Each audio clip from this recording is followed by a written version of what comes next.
The final Bedlam football matchup between Oklahoma State and OU as Big 12 opponents, of course, is this Saturday. The rivalry spans more than a century, predating Oklahoma statehood. News on 6's Jonathan Husky takes us back to the first Bedlam for a look at how the series started. In 1890, the Organic Act officially created separate Oklahoma and Indian territories, with Guthrie designated as the Oklahoma Territory's capital. Also that year, the University of Oklahoma was established in Norman and Oklahoma A&M College in Stillwater. 14 years later, with the territory still 3 years away from statehood, the two schools decided to play a football game.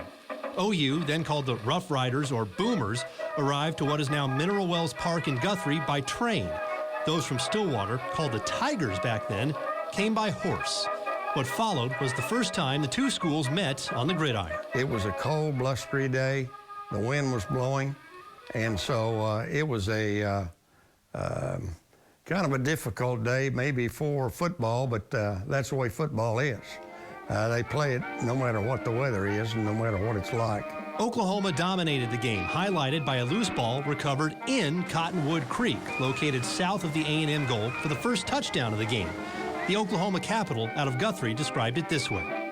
Ed Cook, left halfback for Oklahoma University, swam 10 yards for the first touchdown of the game with the A&M College of Stillwater at Island Park, a thing which perhaps never occurred before in the history of football. The pigskin went straight up in the air and the wind wafted the ball back towards the south. The scrimmage for it began on the bank of the Cottonwood behind Stillwater's goal. The ball was knocked into the river. Burleson and Baird for Stillwater and Cook, Matthews, and Long for the University plunged in after it. Cook finally secured it after a 10-yard swim. The final score was 75-0, the first of what will be 118 meetings between the two schools after this year's game. Amazingly, A&M did not score a point in the rivalry for a full decade. The Aggies shut out over that time by an average score of 30-0. A&M's first win came in 1917, 9-0, an upset over the Sooners, starting the tradition of the bell clapper, now personified by a crystal bell given to the winning team each year. Some say that year was also the first time the word Bedlam was used in reference to the rivalry.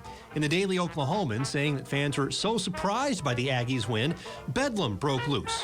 But another story has the rivalry name's roots in wrestling.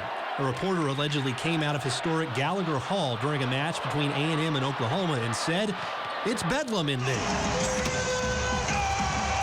Either way, few rivalries can say they predate statehood, but Bedlam is a rivalry like none other. Jonathan Husky, Oklahoma's own, News on 6.